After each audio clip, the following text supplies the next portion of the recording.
I'm going to be honest here. Tonight's episode of Raw only had one real major focus on this show. It really only had one major focus, and that was to drive home the fact of which team Ryback was going to be a part of at the Survivor Series pay-per-view event. Now, you all know I'm a huge fan of the big guy, Ryback.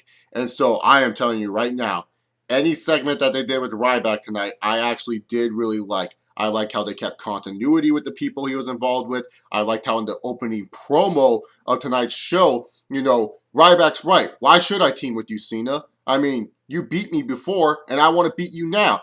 Great. Adding continuity to the John Cena and Ryback feud that they had a year ago. Ryback shouldn't like John Cena. Ryback shouldn't want to team up to help John Cena whatsoever. He wants to do what's best for Ryback's business.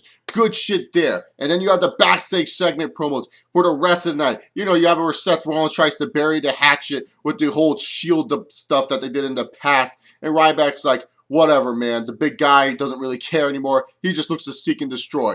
Kane warning him not to become a bigger monster than him. That, you don't want to be a monster, Ryback. And Ryback's like, I'm not a monster. I'm the big guy.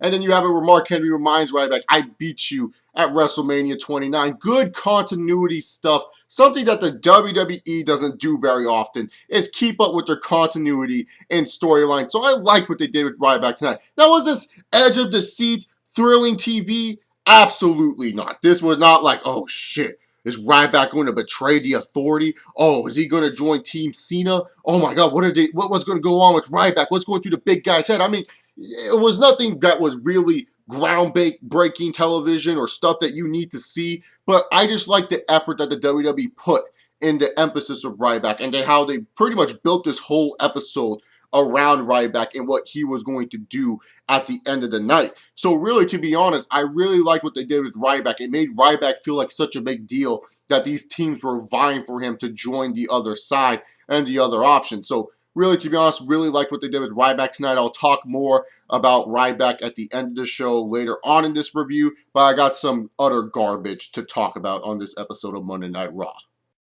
Yes, that's right. I said garbage because most of the stuff that I saw tonight on Raw, minus some of the Ryback stuff in the main event scene, was garbage. And that's one of my problems with Monday Night Raw as of late, is that it feels like a lot of the mid-card stuff, they give two shits about. They don't even care about making me excited for those mid-card feuds whatsoever. They always waste too much time putting too much emphasis in the main event. And yes, I understand, people, the main event match is what is going to get you excited for the pay-per-view and make you buy it. Don't get me wrong, I understand that point completely. But you have to build up your undercard to make me care about the undercard. And really, to be honest, the Divas title match, I don't care about AJ Lee versus Nikki Bella. This build-up, this feud that they're having right now is very similar to many other Divas title feud build-ups, and that's just a fact. Now, when you look at the other stuff that they're doing, Bray Wyatt versus Dean Ambrose, I made a video talking about how the WWE would not make this feud work and how it's too early for these two to feud in their career. Well, guess what? I am fucking right, because look at what they did on Raw.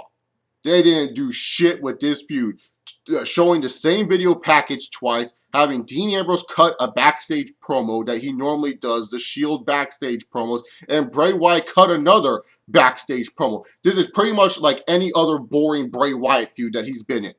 This is the same fucking feud that we saw with John Cena, the same feud we saw with Chris Jericho. It's the same shit with Bray Wyatt. This guy never changes. You're ruining Dean Ambrose's momentum with this feud with Bray Wyatt, and you're hurting Bray Wyatt, and you're making Bray Wyatt still a lifeless character in this product today, WWE.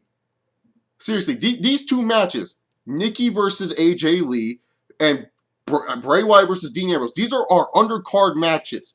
And if any of you guys are excited for these matches, you got to give me a good reason down below why you're excited for these matchups. Give me a good reason why I should care about these matches, because the WWE, they're not giving me a good enough reason to care about these matches at all whatsoever. Even though I don't really care that Paige and Alicia Fox had their blow-off match, I will have to say this. I have to give Paige a big congrats here, because she got a huge win in her hometown. And it's really, really rare, guys, in the WWE when a hometown superstar wins their match. That's just the bottom line. Normally, when a superstar represents their hometown, it's like, oh, that motherfucker's losing. You could already cross out that person winning a match. But Paige, she ended up getting a win over Alicia Fox here, and that deserves a big congratulations since it's really rare in seeing that happen. So congrats to you, Paige, on winning on your home turf. I felt Sheamus versus Rusev tonight was very counterproductive and just a forced way to have these guys join Team Authority and Team Cena. That's just me. I was just like, really? How come Rusev needs help from Jamie Noble and frickin' Mercury to have Sheamus lose this match? It wasn't it just a week ago on the WWE Network exclusive that wasn't so exclusive since they showed it on Monday Night Raw and on Friday Night SmackDown that Rusev can beat Sheamus clean? How come he needs help now from the fucking cruiserweights?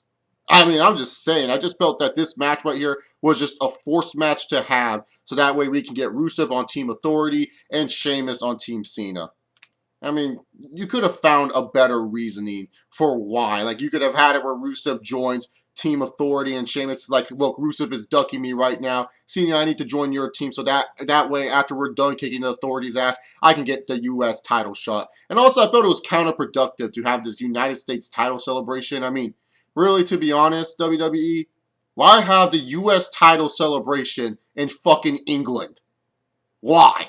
In Liverpool, United Kingdom, why in the blue fuck would you have a United States title celebration? The UK fans, they already hate us Americans. The UK people already hate us. So why have it where Rusev would be in a situation where he would get predominantly cheered that he took away the title from us Americans? Oh, that's just dumb. You know what's even more dumb? Teasing a feud between Adam Rose and the Bunny. Oh, God help us all. So, Big Show joined Team Cena because Mark Henry's on Team Authority. And I asked this question again. Do any of you guys care about a Big Show and Mark Henry feud? And if you guys do, comment down below why you care that this feud is taking place. The main event of the evening first featured Ryback and John Cena. So we all know how this went. LOL, Cena wins by DQ. Oh, that's right. Kane has to interfere in any main event on Monday Night Raw. That's like one of the written code rules of Monday Night Raw. If Cena's on the brink of losing, we have Kane come out and beat the crap out of him so that way Cena gets the DQ win, damn it. But what I did like about this ending segment was that, you know, Team Authority, they actually look like they're going to work together very well. You know, when you think of Team Authority, it'd just be a bunch of guys with huge egos, wouldn't want to help each other whatsoever. But it seems like Team Authority, how they are structured right now, they seem like a lot of guys who do want to work well with each other. So I like that about the post-match beatdown.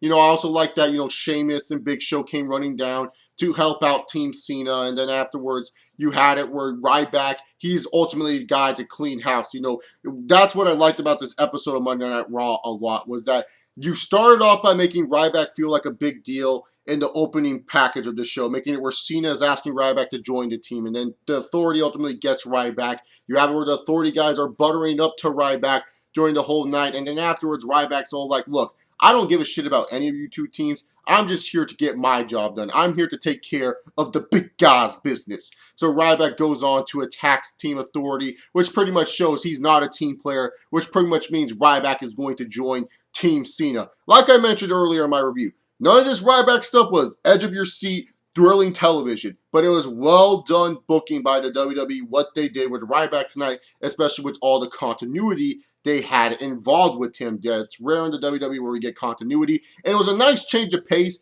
Even though John Cena got up at the end of the day after getting his ass kicked by the Authority, it was a nice change of pace that someone else ended the show as the big top babyface. It wasn't John Cena going, it was like, beat on the table, that's just what you are.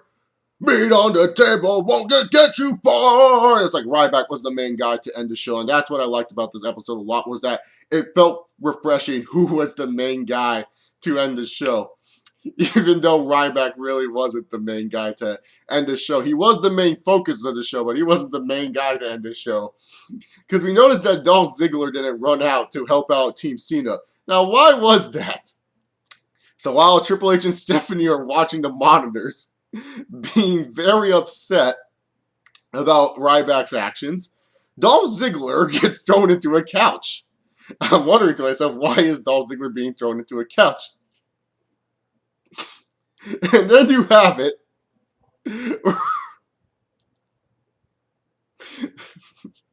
Then you have it where Luke Harper comes out of nowhere. Yes, Luke Harper of the Wyatt family comes out of nowhere, and he says these 3 words: I'm a team player. And that's how you end Monday Night Raw. I'm sorry, man. I like Luke Harper. I think he's going to be talented as a single star. But that's how you end Raw. Like, you have it where Ryback clears out the Authority. You make it where it's like, oh, yeah, the big guy right now. He's going to be part of Team Cena now and all that stuff. You ended on a feel-good moment with Ryback. You could have ended it right there. But for whatever reason, you want to introduce Luke Harper now as a team player for the Authority. Why? What reasons does Luke Harper have to be a part of Team Authority? What is the reasoning behind this? It could be worse, Luke Harper. You could be Renee Young Stalker. Eric Rowan.